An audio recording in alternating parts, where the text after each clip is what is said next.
ओम नमः शिवाय गुरवे सच्चिदानंदमूर्तये निष्प्रपंचाय शांताय निरालंबाय तेजसे। हरिओम प्रभु जी। आज के इस अध्यात्म परिषद में आप सबका स्वागत है। आज का प्रश्न नोएडा दिल्ली से शोभा पुरवार जी का है। उन्होंने पूछा है कि शास्त्र में ऐसा है कि जो व्यापक विकार रहित वाणी के पति और माया मोह से परे ब्रह्म परमेश्वर है। इसमें वाणी के पति का अर्थ स्पष्ट नहीं हो रहा है। देखो प्रभु जी, पहले तो पति शब्द का अर्थ समझ लो। पति माने स्वामी, पति माने मालिक। अब देखो व्यापक शब्द आया ना, तो व्यापक माने क्या होता है? यहाँ वहाँ, ऊपर नीचे, आजू बाजू, अंदर बाहर, इसमें उसमें, सब जगह स्थान की कोई मर्यादा से रहित जो होता है उसको व्यापक कहते हैं। तो उससे बड़ा मालिक कौन होगा? दूसरा शब्द आया विकार रहित।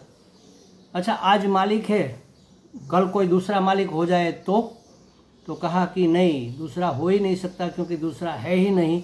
अच्छा, ये मिट जाए, मर जाए तो ये मिट नहीं सकता, कट नहीं सकता, हट नहीं सकता क्योंकि विकार रहित है। मिटता वही है जिसमें विकार होता है। विकार होता है तो परिवर्तन होता है, परिवर्तन होते होते होते नष्ट हो जाता है। कोई भी वस्तु ऐसे ही नष्ट नहीं होती, धीरे धीरे धीरे करके नष्ट होती है। तो वास्तव में यह स्वामी है। परमेश्वर ब्रह्म जो है वह सबका स्वामी है, पति है। अब वाणी के पति क्यों कहा? अब इसको समझो। हम कई बार ये मंत्र का उच्चारण हमने सत्संग में किया है। तस्मात् एतस्माद् आत्मानः आकाश संभूतः।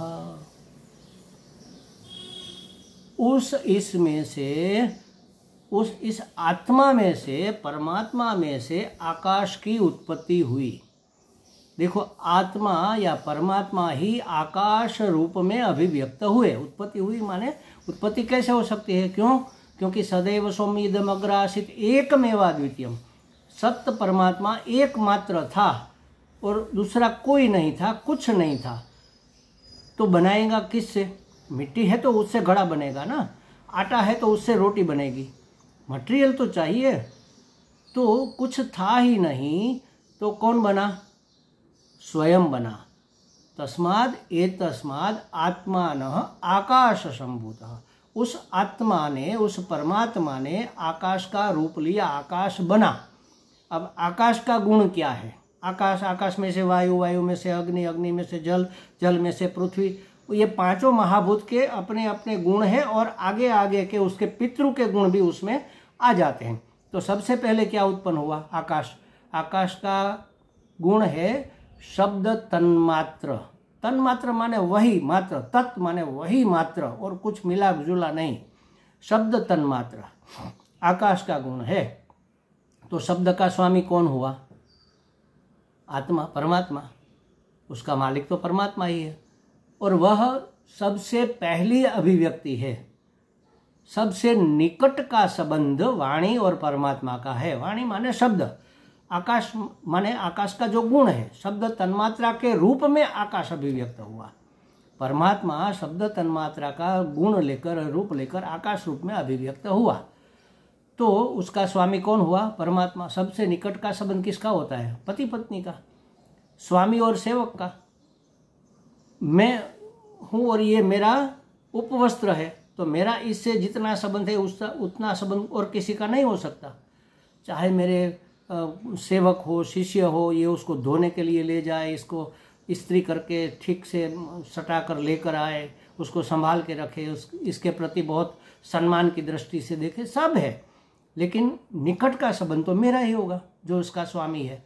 तो परमात्मा वाणी के वाणी गुण नाम से, शब्द गुण नाम से आकाश रूप में अभिव्यक्त हुआ, इसलिए उसको वाणी का पति कहा, वाणी का स्वामी। पति माने स्वामी, यहाँ पति का अर्थ और कोई पति पत्नी जैसा पति नहीं है, पति माने स्वामी, मालिक।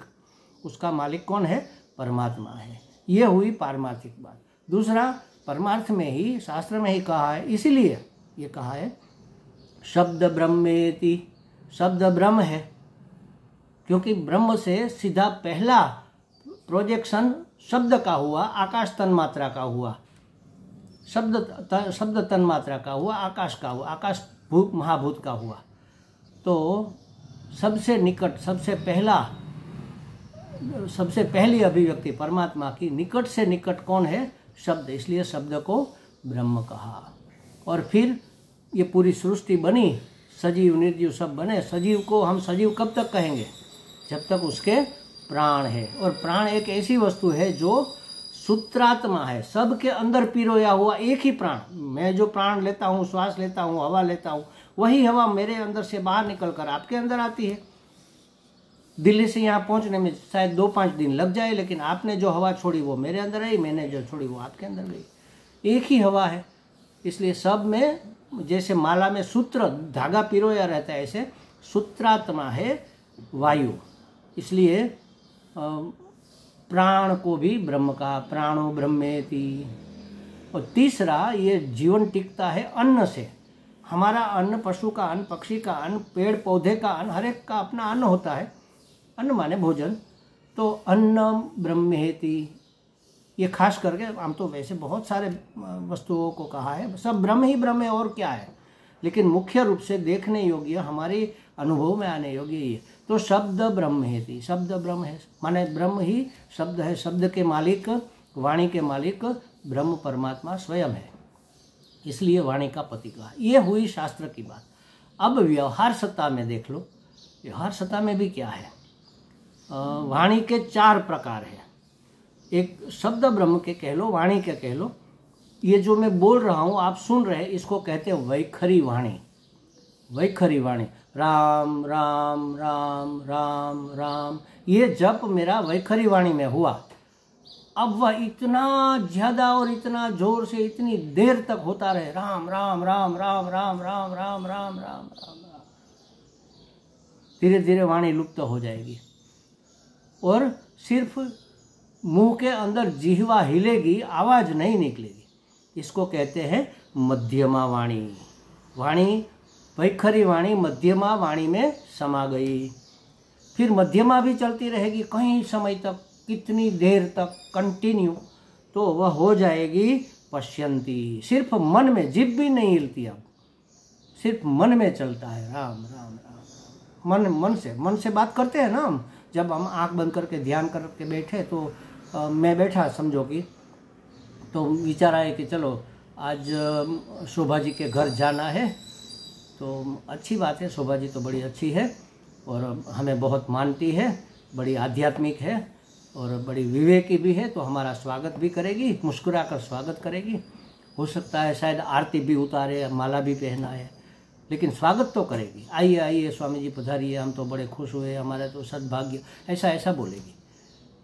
ये मैं अपने मन से ही बोल रहा हूँ।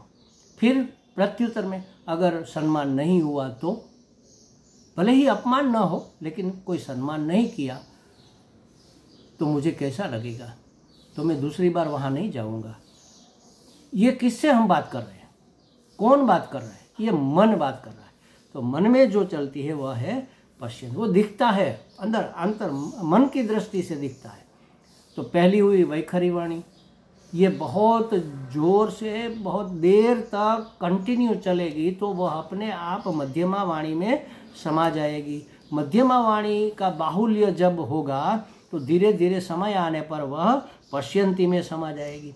अब पश्यंती भी लंबे समय तक चलती रही, तो धीरे धीरे वह परावाणी में समाविष्ट हो जाएगी। और परावाणी ही ब्रह्म कहते हैं, इसी को अंतरात्मा कहते हैं। अंतरात्मा की अभिव्यक्ति परावाणी, जो हमारी नाभि में होती है।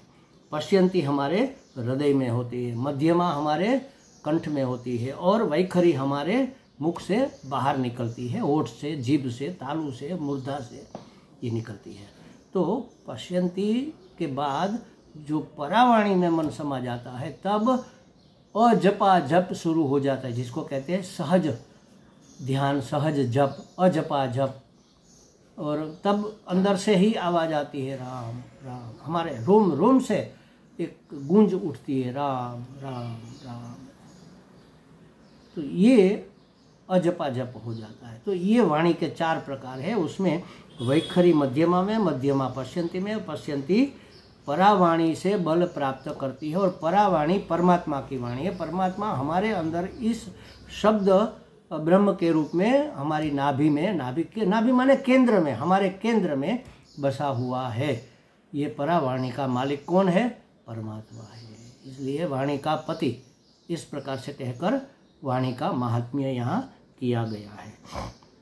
वह ब्रह्म परमेश्वर है, वह ब्रह्म है, वह परमेश्वर है। परमेश्वर माने परम ईश्वर, सबका संवाहक, सबका नियमन संयमन करने वाला, इसको कहते हैं परमेश्वर। इसको कहते हैं ईश्वर माने ईशनशील, शासन करे, जो नियमन संयमन करे, इसको ईश्वर कहते हैं। घर के मालिक को घर का ईश्वर कहा जाता है। तो ये संस्कृत शब्द है। अब तो हम मालिक भी कहते हैं, स्वामी भी कहते हैं, गृह स्वामी जैसे कहते हैं। तो परम ईश्वर, सबका ईश्वर कौन है, सबका मालिक कौन है? सबका मालिक एक, ऐसा कहते हैं ना। तो वही ब्रह्म है।